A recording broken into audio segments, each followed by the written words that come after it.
साल 1998 पूरी दुनिया हैरान रह गई थी। भारत ने अचानक ऐसा कदम उठाया जिसने दुनिया की ताकतों को चौंका दिया। लेकिन इस फैसले के पीछे खड़ा था एक शांत स्वभाव का नेता, जिसकी आवाज़ धीमी थी पर फैसले इतिहास बदलने वाले। 25 दिसंबर 1924 ग्वालियर की धरती पर एक बच्चे का जन्म हुआ। नाम रखा गया अटल बिहारी वाजपेयी।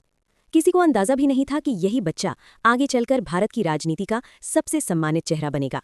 युवा अटल को शब्दों से प्यार था। कविता लिखते लिखते उन्होंने लोगों के दिल जीत लिए। लेकिन जल्द ही उनका रास्ता संसद की ओर मुड़ गया, जहां उनकी आवाज़ पूरे देश में गूंजने लगी। साल 1996 पहली बार अटल बिहारी वाजपेयी भारत के प्रधानमंत्री बने। लेकिन उनकी सरकार सिर्फ 13 दिन ही टिक पाई।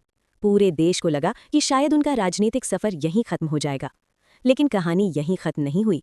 कुछ ही साल बाद वही नेता फिर लौटा, और इस बार उसने ऐसा फैसला लिया जिसने पूरी दुनिया का ध्यान भारत की ओर खींच लिया। मई 1998 राजस्थान के पोखरण में धरती कांपी। भारत ने सफल परमाणु परीक्षण कर दिया था। दुनिया के बड़े देश नाराज थे, प्रतिबंध लगाए गए, लेकिन अटल डटे रहे।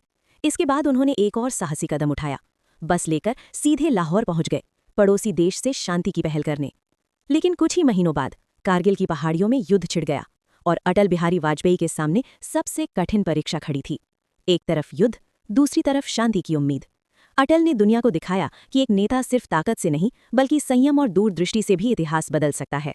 सालों बाद भी जब भारत की राजनीति में बड़े नेताओं की बात होती है तो एक नाम आज भी सम्मान से लिया जाता है, अटल बिहारी वाजपेयी। एक ऐसा नेता जिसकी आवाज़ धीमी थी लेकिन जिसके फैसले पूरे इतिहास में गूंजते रहे।